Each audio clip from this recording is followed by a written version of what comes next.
We've got Alpesh Patel with us, Chief Executive of Profinium Partners, for the briefing. We were live during that parliamentary vote you're talking about, where the decisions were trying to be made. Which one, the Brexit vote or the no confidence vote? The Brexit vote. Okay.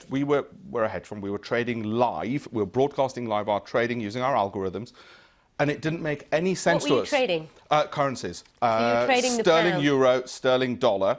And we were showing it live that you have to use computer systems. It made no sense whatsoever from a human perspective what was happening. The Forex traders couldn't understand it after the event. They said, well, why did it plunge? Why did it rise? We had to use the algorithms to make profits. In other words, what I'm saying is don't try and look for sense and rationality in what's happening. Sometimes things are just irrational, and that's what we're finding. So, just out of interest, when you say you were trading live sterling at the time of that vote, and we saw a spike in sterling. You saw sterling fall initially and then spike up. But then it went up by quite a bit. Exactly. How much money did you make? I'm not going to tell you that. I'll tell that to our investors. But it was a good...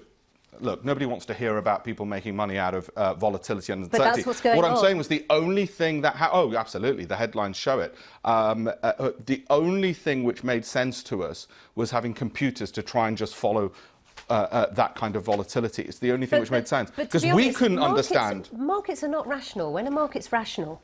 Exactly. Financial markets. Exactly. And not only that, the House of Commons isn't rational because there is no majority. There is not a majority of MPs for any single solution. And that's the point. People are looking for rationality where it does not exist. You will not find sense and understanding in it. I know what people should do if they're rational, but they won't do it.